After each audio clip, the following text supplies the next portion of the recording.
Joe, here we go. Test, test. We've got a mic here. This is live. I solved the problem. We've got. Put it right there. Okay. Gio. So welcome again to the Wednesday Yachting Luncheon. Great.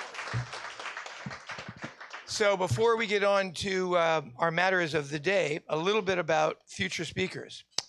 We all are aware that San Francisco Bay is in danger. In order to hear about the Save the California Delta Alliance, Mike Brodsky will be here on June 19th. And on July 10th, we'll hear from Matt Larson, the head of the Smithsonian Institute. He'll talk to us about how fish need to have the same amount of salinity in order to stay in their habitat.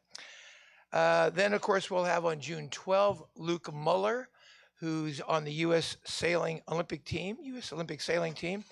And then on June 5, Allison Langley will be here. She's a yachting photographer of some note. Terry Hutchinson, skipper and executive director of New York Yacht Club's America Magic Challenge for the America's Cup, will be here on May 29. On May 15, Alan Edwards will be here. Alan Edwards created a website called Lapworth 38 or L36.com, and it's being used by tens of thousands of sailors. He created this local site, but it's got a lot of features that other people are using. It's cool to listen to an inventor, coder, who's applying his craft to our game. Bill Lynn, executive director of the Hair Shop Museum, will be here in May 10th. May 1st, Channing Robertson will be here to talk about what nature can teach us about speed. He's a Stanford professor. Rick Paulus, calligrapher from the White House for 8 years, will be here to talk about From the White House to White Caps, a calligrapher's journey. Patrick Hunt, the native Stanford historian, will be here to talk about Hannibal, his nautical innovations and the dawn of biological warfare, something, gee, we're all excited to hear about. And then Roy Liggett, senior member of our club and an amateur archaeologist. He'll be here to talk to us next week about whales in, you guessed it, Bakersfield. Now, a little bit about our speaker today.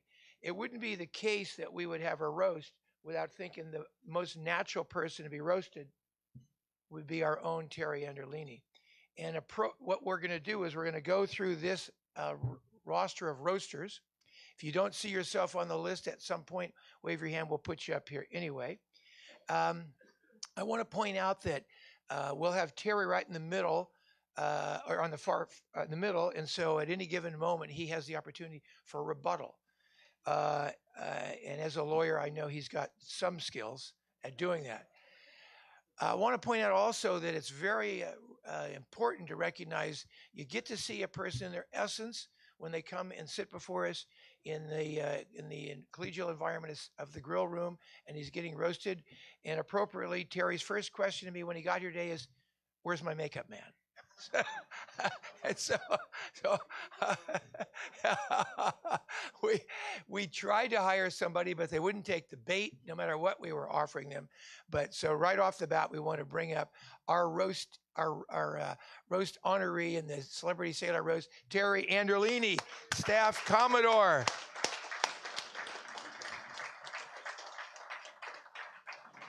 And as we all know, Terry, growing up in the ultra-Catholic North Beach, right off the bat, his first roaster was Father Mike Peterson. Mike, you have the...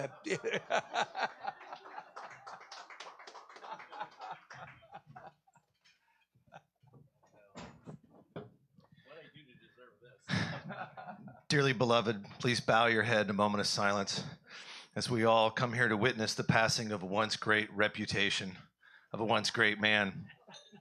It was fitting somehow that the youngest guy here gets to start this off. I first met Terry when I was about 14 years old out on the bay, and I was sailing a Knarr, fittingly, and there was this red Knarr that chased us all over the race course.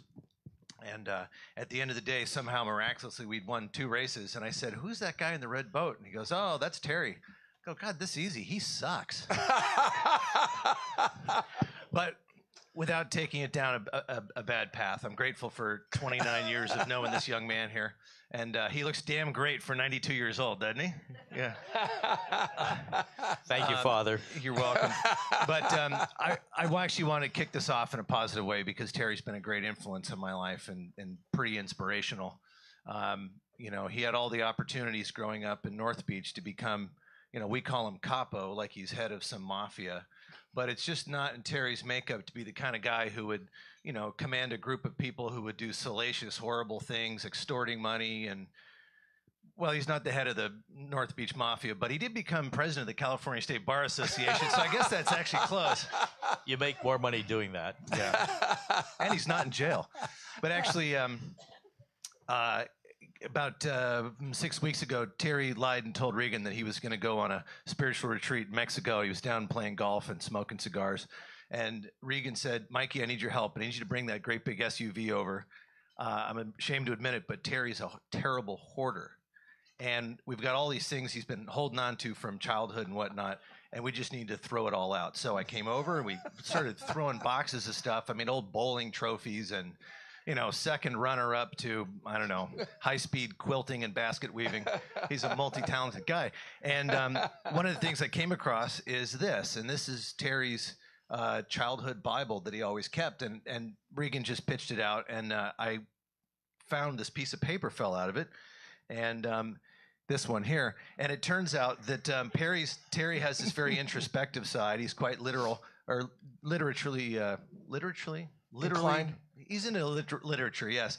And it's the only thing he ever wrote that he didn't get to bill for.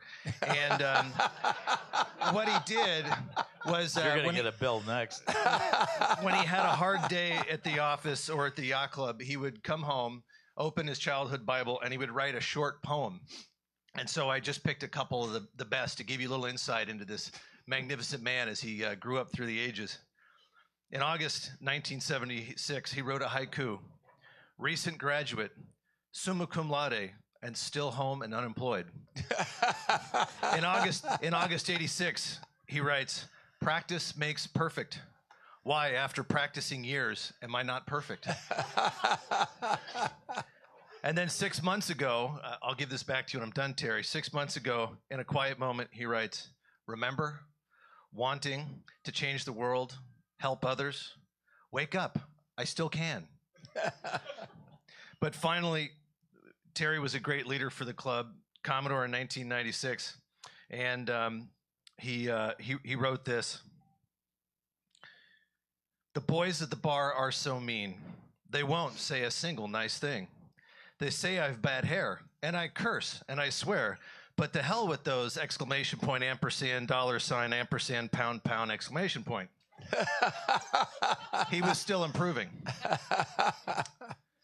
But on he realizing he was finally coming of age as a great competitive sailor in the Knarr fleet, he once wrote, this Knarr fleet has gotten so tough, and the old men are acting so gruff. That's you now.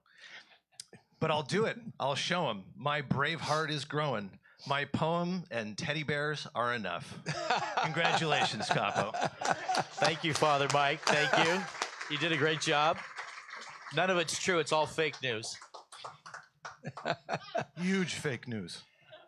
So our next roaster is Mark Adams. Mark, take the stage, buddy. Hello. Hi, Mark.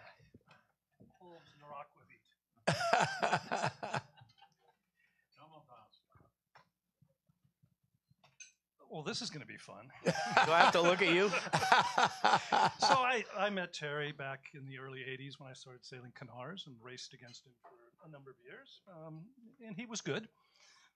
Not great, but no change. In 1999, after taking a few years off to have children, Terry asked me to sail with him. So we did, 1999, or 98, excuse me. We won the season's championship on the last leg of the last race of the year by a quarter point. So we decided that we'd have a crab feed at my house. Regan remembers it well. So we have a crab feed. John Meunier is there. He's one of the crew and his wife. And Chris Anderson was there. And we had a wonderful time in November. Fresh crab, lots of wine, cocktails. lovely evening. The evening ends. We all walk out, company, and suddenly the president of the California Bar Association is on his keister in my front yard. No worries. He had insurance. John Meunier whips out his business card and says, Mr. Anderlini, I'd happily represent you in this action. Chris Anderson, not yet an attorney, said, I need some practice. I'll defend you, Mr. Adams. So, all right, after the lawsuit, and I did beat the rap of serving a senior. So anyway, bygones. Terry invites me to come to Oslo in 1999. Are we going to talk about the practice race? We are going to talk about the practice race. So we arrive, it's lovely, we get on our boat, we go out for the practice race. We execute a great start, Terry's sailing fabulously, we're hitting all the shifts, we are so far ahead. We are, I don't know, half a leg ahead. I mean, everybody knows we are superior. Everybody could see that we had it going. Everybody was impressed. And so we're sailing up the last beat to the finish line. I go, hey, Terry, this is great. We're not going to win this. We're going to go right up to the line.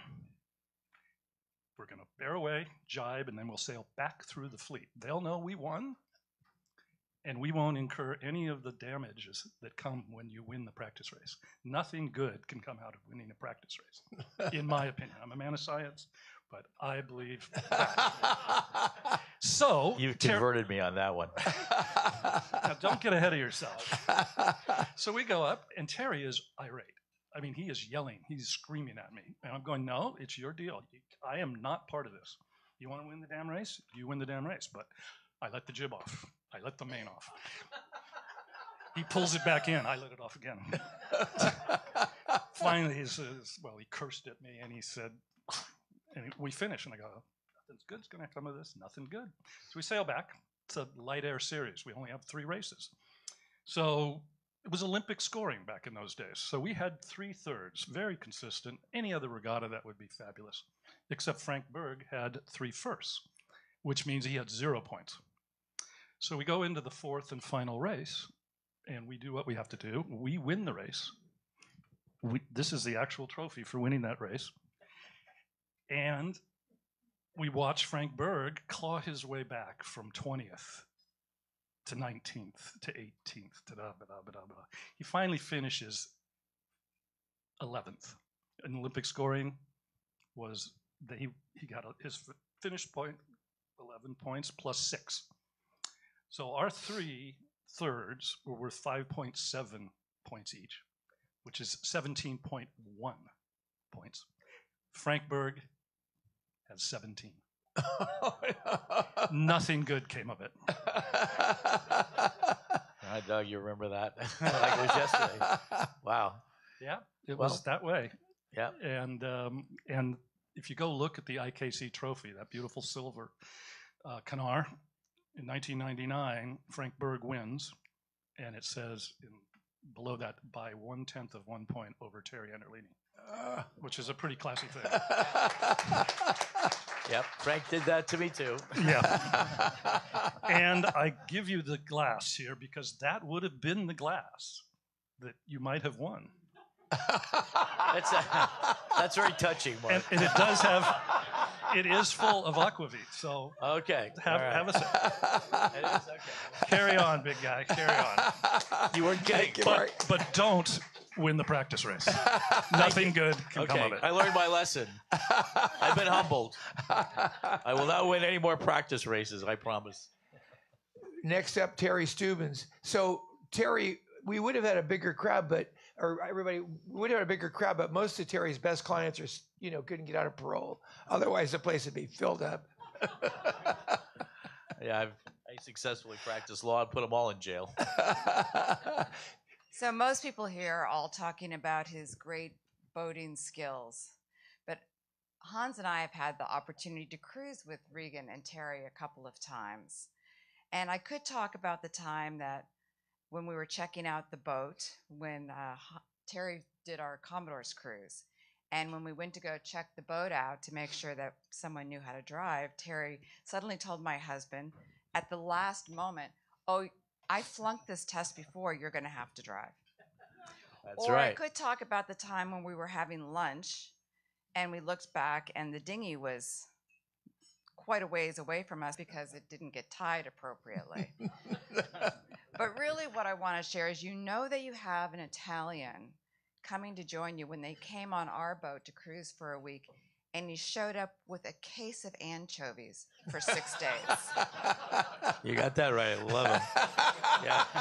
I never was quite sure if it was that he was Italian or that he was worried that my cooking was going to suck. Anyways, it's been a great many years that we've known you, and we love you. Thank you, Terry. Thank you very much. Mark Dom. Okay, can we call it off now? Well, what an honor it is to be here. And I look around the audience, and I see a lot of people in black, and I know there was an honorary member of the Yacht Club that just had a service, but Dewey Hines looks like an undertaker, and I think that could be the harbinger of the future here.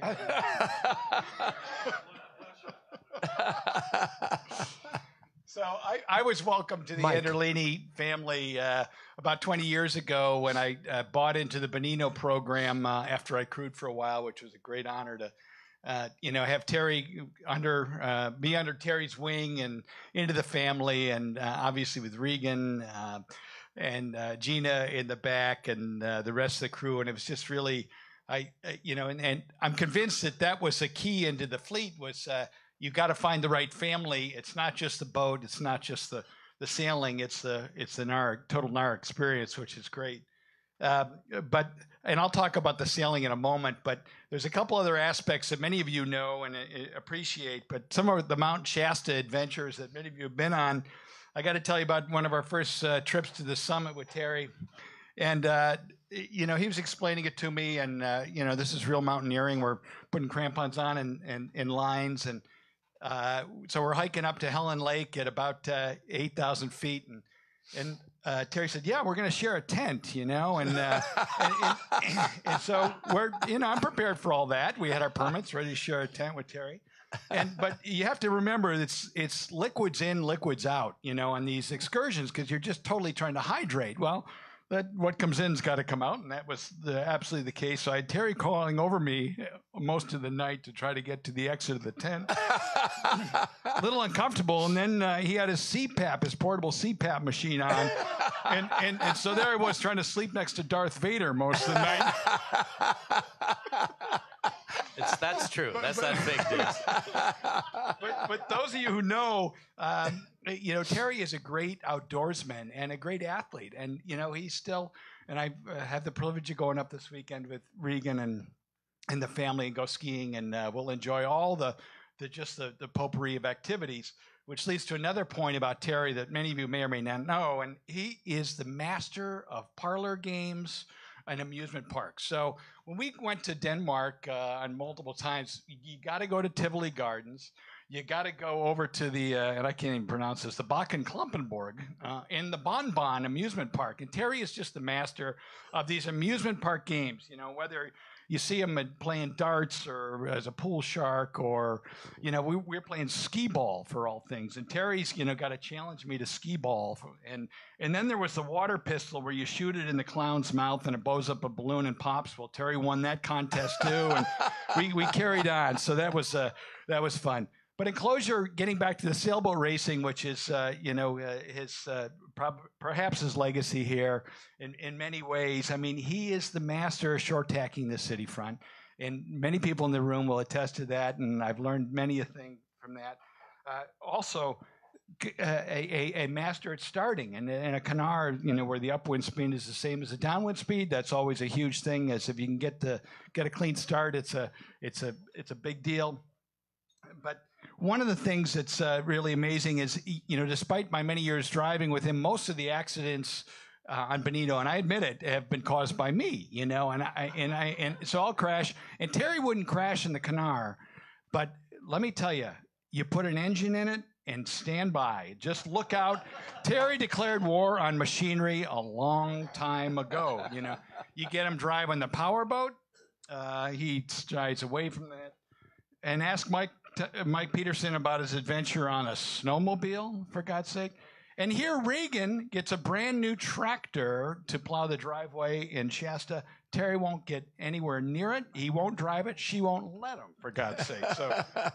So wonderful. He's not a maintenance man. And it's just he's a great, great friend, and I'm honored to be here. And hail to the cunning Anderlingus. Thank you, Mark. Thank you, Mark. Most of that was true. Most of that was true. That's right. Good shot. Okay, take your best shot up here. Let's go. Bruce Munro, you're next up, mate. Slide. Next, there's one after it. Picture. No, flip to the next slide. Bruce? There we go. Hello, Terry. So nice to see you here. Can I leave now? I've never seen at this gathering so many Italians and so many Knarr sailors all in one place at the same time. Perfect. I'm neither Italian nor a Knarr sailor, but Terry and I have been buddies for a long time. And Terry, I think, is probably the most Italian we have in this club, because not only does he have a great Italian name and two great Italian parents, he was actually born in an Italian prison camp. That is true. Fact, yeah, his dad was in the army. He could speak English and Italian, so they put him in charge of an Italian prisoner war camp. And that's where Terry was born. So his Italian credentials could not be better. How did I get in this club anyway? Yeah. The membership committee really dropped the ball. So I think he's trying a dynasty, because we've been putting up with him for the last 11 years as chairman of the staff Commodore committee. And now he decides to retire. I don't know. Did you get the picture of this? It's up. Yep, ready.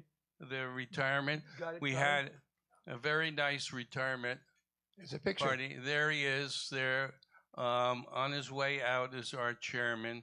But to keep up the Italian tradition, he managed to get another Italian in there to succeed him, Jim Casino. So Yeah, we can't let that go. we have Italians. Besides, your garbage isn't going to get picked up if we don't control. We don't have a lot to do with this. You're done. Well, of course, being a good Italian, Terry is a great lover of salami. And I've had the fortune or misfortune of having Terry on my boat many times during stag cruise. And one of the dumber things that he does is on Saturday morning, in the middle of the night, it's pitch black, he gets up with his buddies and they go play golf. And in order to play golf and get back in time for lunch, they have to go out there in the middle of the night. Terry organizes the whole thing and provides the grand prize, which is the golden salami. This is a prized trophy. And one year, he was on my boat. He had the golden salami. He went to look to make sure it was ready the day before. The golden salami was missing, could not be found. Panic in Anderlini land. What shall we do? Well, he launches a full-scale criminal investigation. Of course. And I caught the criminal. Right. The perpetrator was found and suitably admonished, and the golden salami was returned, and all was grand in Anderlini land once again. That was a close call. But we've been bocce ball partners together many times, and we're not going to tell the story, though, about the bocce game that you blew. But I got to know Terry back in the 90s, not sailing Knarrs like most people here, but in terms of working together on the board and being Commodore after Terry showed us how to do it. And it's been a great experience. He's a man of all seasons, lawyer, state bar president, mountain climber, golfer, sailor. I don't know. Did I leave anything out? Bocce champ. How about married to Regan for 40 years and a wonderful daughter back there, Gina von Esma. Gina. Gina. Gina. Gina. Two of my Anyway, most important people. it's been a great pleasure and privilege for me to know Terry all these years, and I've loved working with you. Thank you, Bruce. It was a great tribute. By the way, that golf tournament, I co-chaired that with Steve Taft, and he wins a lot, and he eats the salami right on the island before I can even get a bite. Yeah, that's a good one. Maria Ostrand. Maria. I don't see her. Steve the Bone Taft. Okay, here we go, Bone. Knarr sailor and right, staff Steve-o. Commodore. Terry, would you stand up? I want you to look at the way he's dressed here. A perfect double-breasted blue suit with a pocket square, perfect crease in his pants. Everything's good. Sit down. Yacht Club. I'm the Yacht Club mannequin, okay?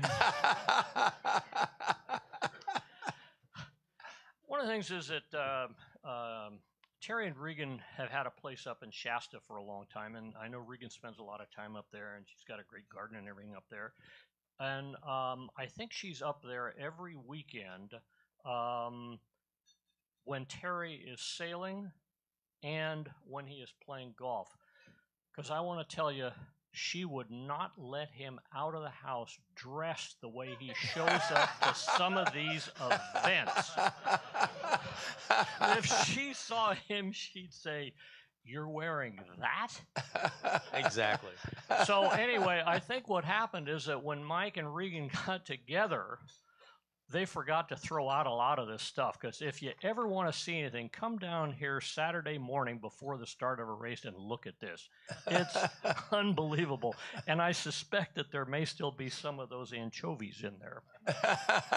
For sure. Thank you, Steve-o. Next up, Knarr sailor, staff Commodore. Uh-oh. And lawyer, Sean the man He's Svendsen. reaching for it. You want to look at it? Oh. I'll read it for you. All right, let's see. I got to know Terry as a folk boat sailor before I ever owned a Knarr. And eventually I got my first Knarr in 2001, my only Knarr, I should say, the Knarr I have now.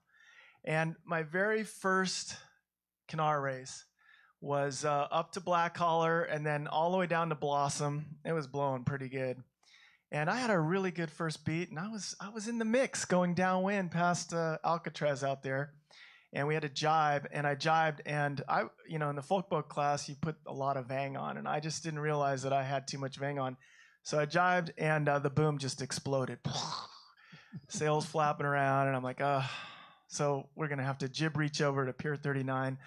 So I start to gather ourselves, and we're going that way, and Terry sails right by me. And I thought he's going to say something sympathetic or nice, I mean, I've known the guy for a while. He encouraged me to get a Knarr. I mean, he's been really, really encouraging up to that point. And he says, "Don't worry, you'll get the hang of it." That's an exact quote. "Don't worry, you'll get the hang of it." And then he just sails on down to Blossom. And I just jib reach all the way over to Pier 39. So, actually, in a former life, a long, long time ago, I was also an attorney, and I had a case against Terry, and I won. I think he's got amnesia. Actually, yeah, you get that rebuttal. No, actually, we did.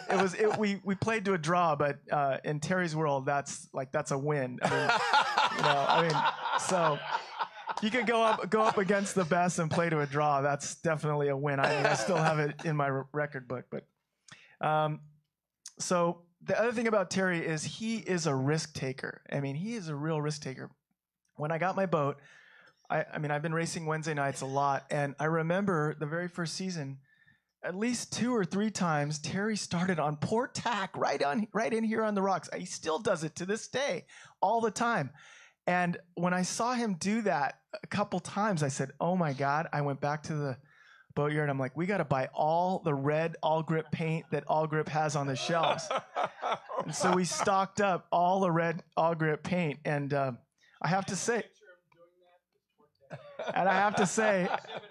yeah, Terry is the king of the port tack starter on the city front. And I have to say that red all grip paint was a good investment over time.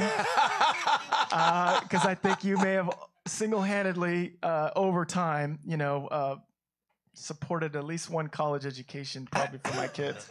I learned that maneuver from Grant Settlemeyer, by the way, who preceded me as King Port Tacker.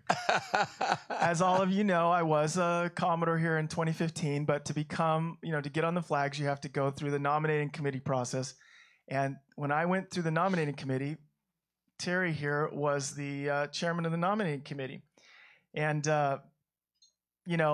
the interview was kind of like when you go to a mafia boss and you're going to become a made man. It was very much like that. You just want to nod and say yes to just about everything. So anyway, I kind of remember, just saying yes a lot. Will you always leave the last parking space for me in the front? Yes.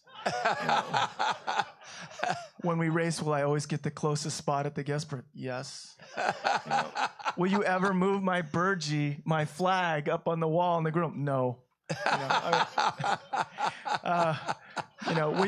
Will you always bow to me? Yes, when no one's looking. Anyway, my dad asked me after the interview. He said, "Well, how'd it go?" And I'm like, "It went really well." He goes, "Well, what'd you say?" I go, "Yes, no, yes, no."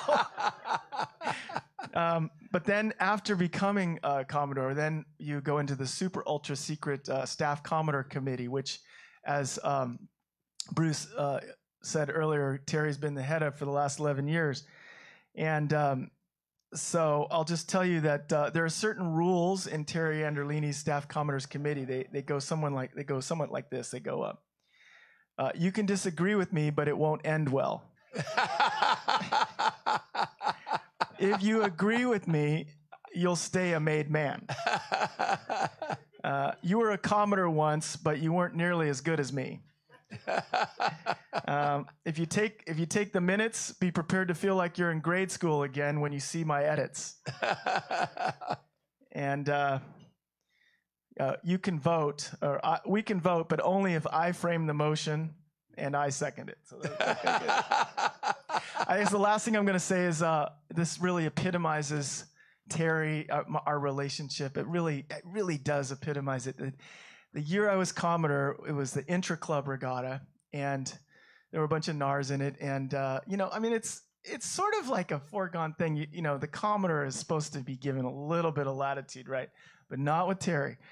We sailed all the way around the bay, up and down the bay, out, all the way to Blossom and back. He covered me the whole way.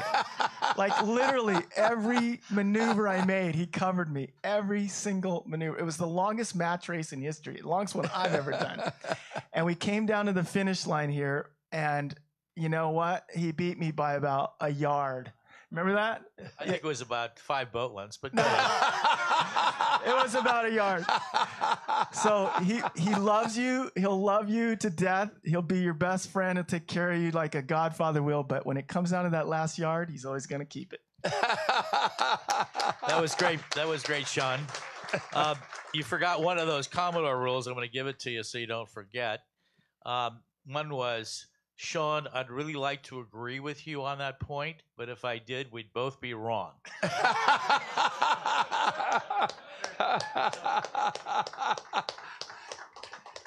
Peter McGuire.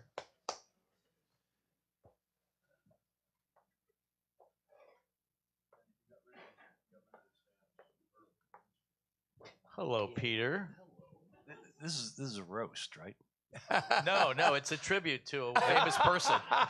Sit down. Everybody's best being much too nice to you, Terry. All right, you got the raw material. No pictures, okay? My wife Pam's out there, and we came up from Florida just for this occasion.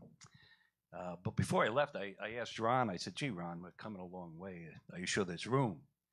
And he said, "Well, I'm inviting Terry's friends." So that was it was a great relief. Yeah, and because when are they I gonna- knew there would be plenty of room here. Thank you, Peter. I was wondering whether they're going to when are my friends going to show up?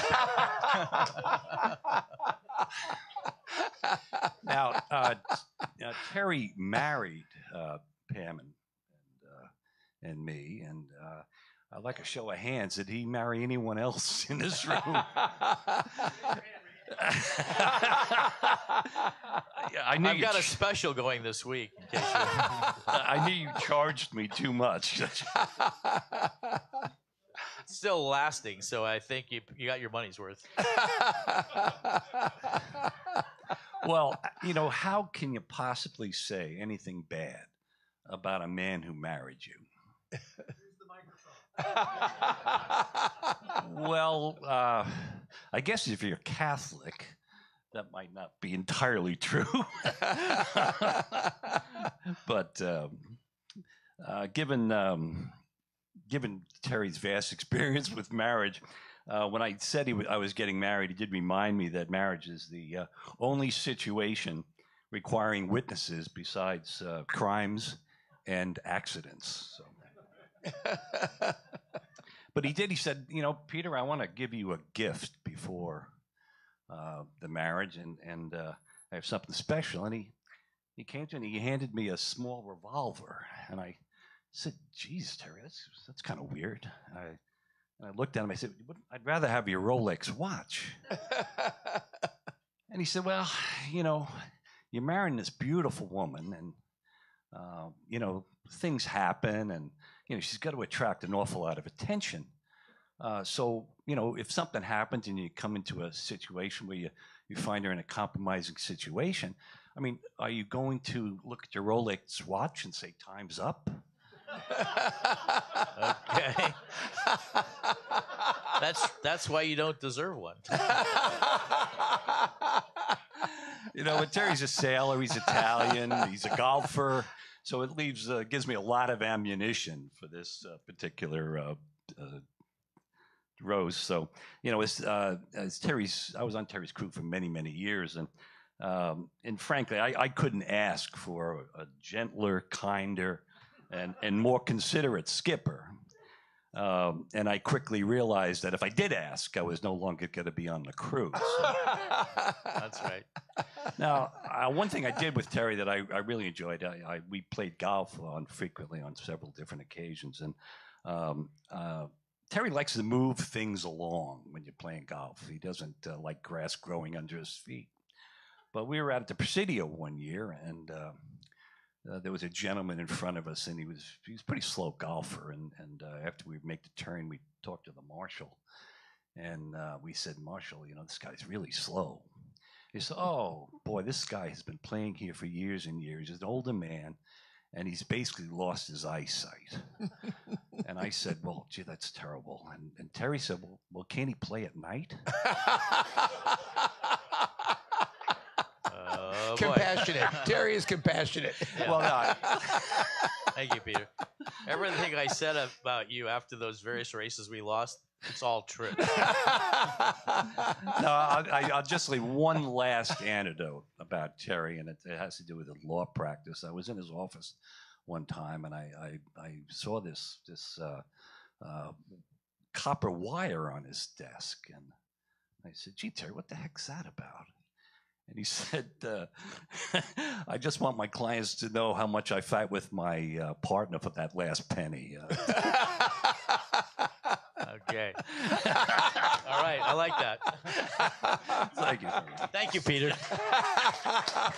Pam, you can stay married to him, okay? Risley Sims. Sam. Risley. Risley Sims. There he is. Hey, Riz. Well, it wouldn't be a roast of Terry if it wasn't had a few stories about Knarr sailing. And the one thing that's very interesting about Knarr sailing with Terry is that oftentimes he's either skippering or the tactician. And for those of you who don't know, in the IKC races, we use other people's boats. So we rotate different boats every day, and we're always out tacking up the city front. In fact, Terry is actually a master at tacking up the city front, especially during an IKC. But a few years ago, they put this new wave attenuator right there in the front of the harbor, and there's a shoal, so it leads you right into the shoal, right in front of the wave organ. And actually, another Knarr sailor, whose name will not be mentioned here, had hit it the day before.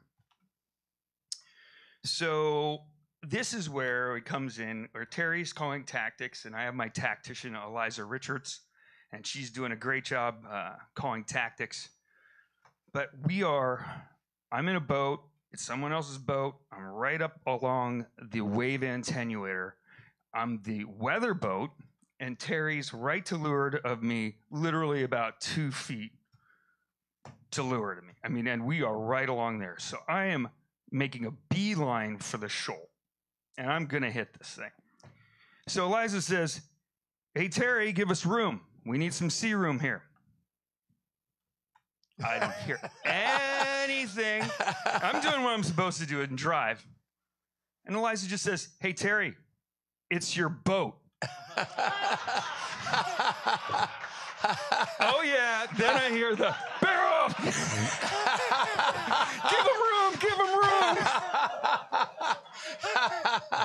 So that was my favorite tactical situation in IKC. So yes, I'd been driving his boat. There are some exceptions to my helmsmanship process. That could be one of them. But that was one of my favorite IKC stories and one of my favorite racing stories on the water. I don't think I even was laughing. Anyway, Terry, you're a great guy. He's a wonderful guy to have as a Commodore and a friend. Thank you. Thank you, Riz. Good on you, Risley. Thank you, Riz. Next up, our Commodore, Paul Heineken. All right. Tom, you got slides? 4 slides. Very good, Paul. Terry. Hey, man. Thanks for coming up. All right. Maybe. I had a couple notes. Actually, you go back to your first memories, and here's this guy who's this Mr. Italian, Mr. Commodore. Hell, he could be Columbus himself, representing North Beach, and I'm just this skinny windsurf guy in the club, and he's the Commodore, and so I have all this intimidation. But one time, actually, I think we raced lasers up at Tinsley a little bit, and it turns out we were competitive, and then I got asked out on a Knarr. One of Terry's larger mistakes. we spent a year together on a Knarr, and it was definitely not beneficial for him. But we did make it to the IKC by the skin of our teeth. And then I sort of slipped away from the Knarr fleet thereafter to appreciate all of Terry's other attributes. The outdoors guy. We did climb Shasta. That was terrific.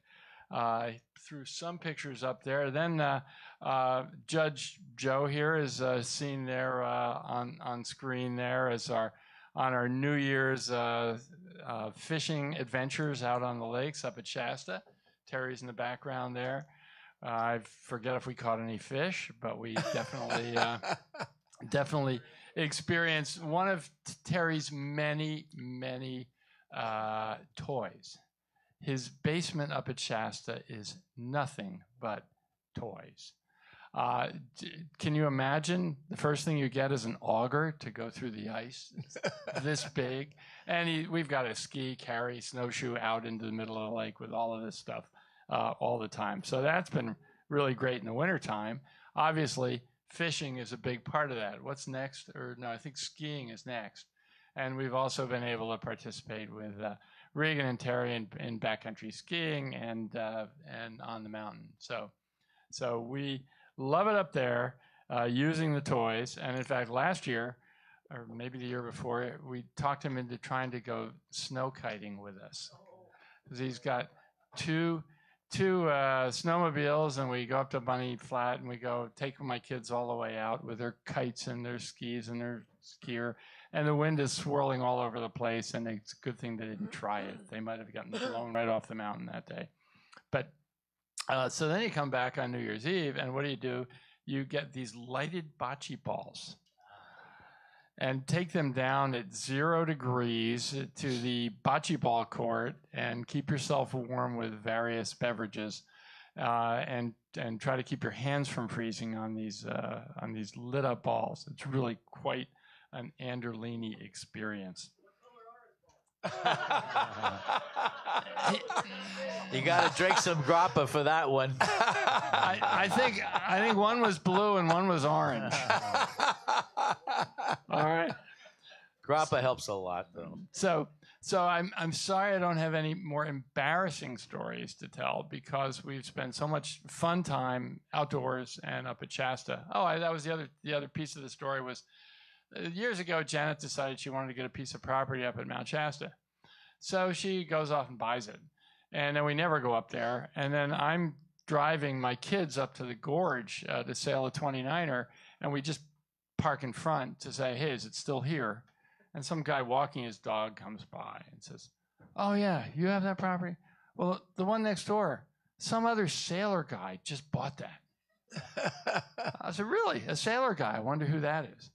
So a few weeks later at the bar, we learned it's the Anderlinis. So Terry and Regan built the palace up there, beyond anybody's wildest expectations, complete with bocce ball court, of course, and great garden.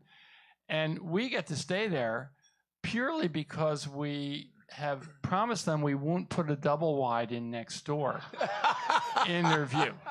So we have a great time up there. So Terry, you guys are great friends. Don't keep the double ride right where it is. Great. So that's it from this Commodore. Thank you, Paul. With lots of advice coming from that one in the future. Great. Appreciate your remarks. Thank you. Now, I don't see Scott Gordon here. Scotty Gordon and Joe. If anybody else wants to add or comment, this is your opportunity to come up and say a few things about Terry. Okay, Tony, come on Tony. up. Tony? Exactly. This is Percy. Zardo's ready. He's always ready. He's not Italian Here's my enough, man. is he? He's not Italian. I love this guy, and this is not a roast comment, first of all. He bought my Knarr. I had it for almost 10 years, and we were sitting around, and there's very few Italians in this yacht club, as you know, and I was telling Terry, look, Terry, it's a great boat. I'm so happy you have it. I said, but make me a promise if you buy this boat, you'll never change the name. He said, no, I'll never change the name, Tony. What's it mean? And I said, Benino in Italian means pretty good. He looked at me and he said, well, we're going to be pretty good. And by God, he kept the name, and it's still Benino. And it used to be Snaps. It was Canoed Webro's old boat. And I always appreciated that. Yeah. Now, that's not the roast part. I love that name, by the way, so you really passed on something great. And so does Mark. Mark loves that name. Yeah, I know. Mark stops me every once in a while and tells me how much he loves the boat. Terry and I were playing. You know, you guys say he's a golfer. I don't really think he's much of a golfer, but I might have to agree with you on that. I've played with him quite a few times, and I think we were at Silverado Country Club. I remember it well. And Terry and I are playing together, have shorts on, these two little Italian guys out in the middle of the thing, popping the ball around, and Terry, I'm walking down to get my ball, and a bee came up my shorts and stung me about, a half an inch away from the private parts. And the stinger was still there, and it was totally painful. I said to Terry, you got to help me out. So I dropped my pants. I dropped my shorts.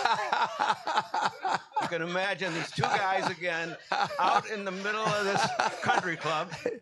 My pants are down there. Terry, you got to get it. You got to help me. He drops down on his knees behind me. Honest to God story, Terry. That's a damn true story. sticks his hand feeling around to pull the stinger out.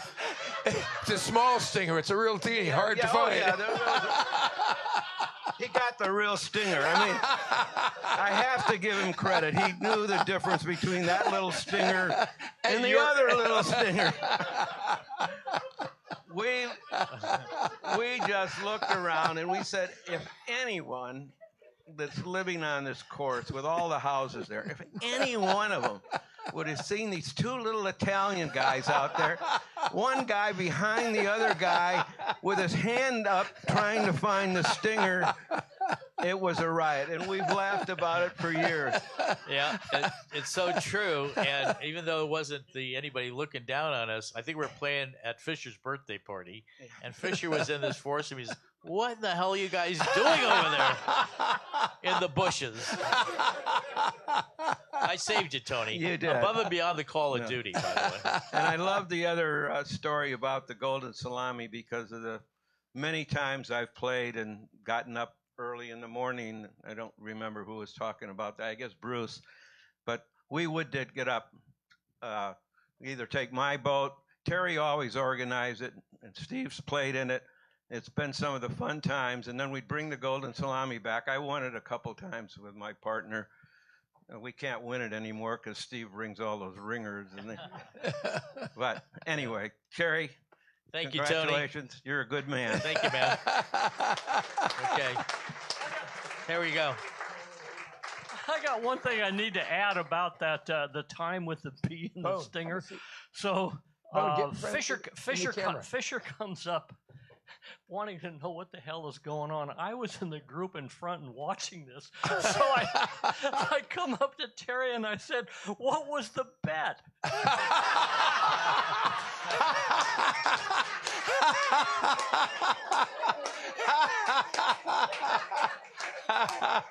Listen, the Italians stick together, okay?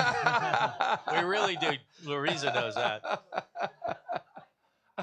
Okay, opportunity for freelancers. Yes, come right on up. Yes, come on up. Perfect. Wonderful. Alexandra. No, you gotta come up. Exactly. Come on up. Have a seat. Pick up the mic. We're broadcasting this, of course. Far corners of the earth. People have been turning off their computers the last 50 minutes. Alexandra Post. I was new to the class, totally new, practically the first time here. And over on the left was an internet computer. Keep the mic right up. You could talk to the person sponsored by this club on the Volvo Around the World race. Paul Caird, not here. And so I was standing there wondering, and wouldn't it be exciting to talk to someone on the Volvo race? And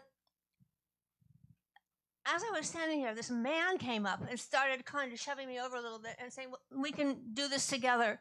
And of course, it was Terry. And we called Paul Caird. And the poor man was on the worst leg of that race, namely the Antarctic leg. And his railing had fallen off. And he needed to sleep downstairs with his wet, icy sails. And it was pretty bad. Was he going to win or was he not going to win? It was all very momentous. And so Terry talked for both of us. And Happy to do that. And he said, hi, Paul. How you doing? Glorious weather here at the St. Francis Yacht Club. We're out on the deck having whiskey sours and thinking of you. Hope you're doing well. And Paul Caird won the round the world trip race. That's right, he did. But he didn't get any of those whiskey sours either. Thank you, Alexandra. Any other freelancers? Before we close this off, I want to say hello to Bob Pashultris, who's one of the guys I sailed with just as a teenager, being Bob. Going Bob. We're sailing in the bay in his bird boat, and Denny Jordan and the rest of those kids. We cause a lot of trouble around here. And then I got Steve David over there, who I taught him how to sail, and then he started buying boats. I've never seen him sail again, at least with me. No, my old roommate, Steve, long time like a brother. So I've got some really great friends in here. You're all great friends, and all my staff Commodore colleagues and the flag officers, board members, past Commodores. Thank you for coming here.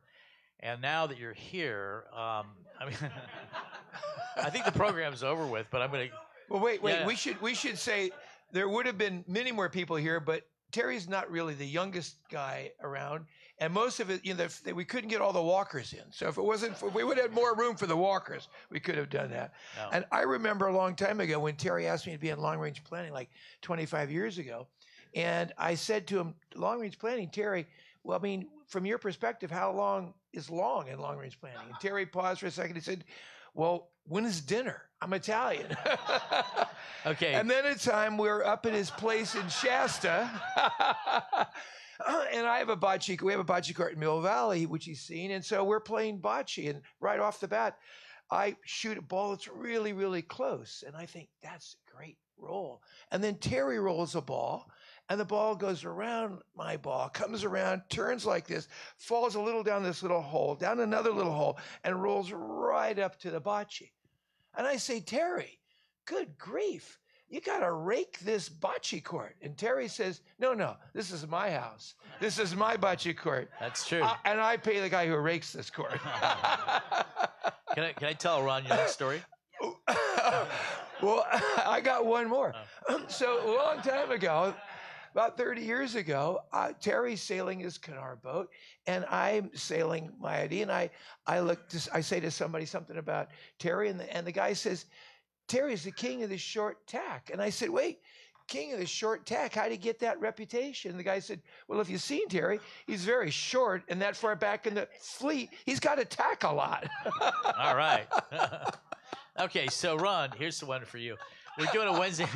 There's a Wednesday night race going on here, and you're out your IK and your IC. I come down here with my mother because she was 89 years old, and she likes to get out of the place every once in a while for dinner. So I've got my suit on. I got my mom. We're gonna come down here, watch a little of the race start, and then we're gonna go to dinner. Well, I get down here, and Ron is sailing across the bay, and he decides to pick up one of his crew members off the rocks in front of the Golden Gate Yacht Club. Very fancy maneuver. In fact, I've never seen it done before or since. Okay. Anyway, he gets there. Gotta get the transom right in there to the seawall. He gets there. There's a crew member standing on that rock, and the idea is the crew member is going to jump off the rock into his boat, and they're going to make the starting line because he's late. And I'm watching this, and all of a sudden, what happens is he runs the boat aground. There's sand. Fortunately, there's sand, not rocks down there. What a surprise! He runs it aground. The boat's stuck on the water, and his crew. He orders his crew off the boat. Of course, he never gets off the boat. He doesn't get off the boat, but the crew is in the water up to their necks, trying to push the boat off the sand. In the meantime, I've parked my car, and I see all this chaos, and I say, Mom, this doesn't look good. I don't know if this team might need some rescue. I might have to call the Coast Guard. We're going to delay the dinner. Stand by. I get out of the car. I run over to the rocks. How you doing there, Ron? Well, I think we're going to be okay. Just stand by. Maybe you have to call the Coast Guard. I don't know. Stand by. So I'm watching. Fortunately, he and his crew get it off the sand and get going back into the race course. In the meantime, I walk back to my mother, 89 years old. I say, well, Mom, we got that straightened out. He was able to get off the sand. And she says, do you know that guy? I say, yeah, he's a good friend of mine. She says, does he know how to sail? A lot of people ask that question, Terry. I said he was having a bad day. And he does know how to sail. Anyway, I'm closing this out. What am I supposed to do next? Yeah, exactly. Oh. Any more opportunity? You have the opportunity for further rebuttal if you feel necessary. Anyway, it's great. We only do this for people that we love. I know that everybody in this room, Terry, feels like I do. You are an incredibly dear buddy. And thank you so much for our staff Commodore, our buddy, Terry Anderlini. And with that, our roast is adjourned. Thanks for coming. It was a lot of fun.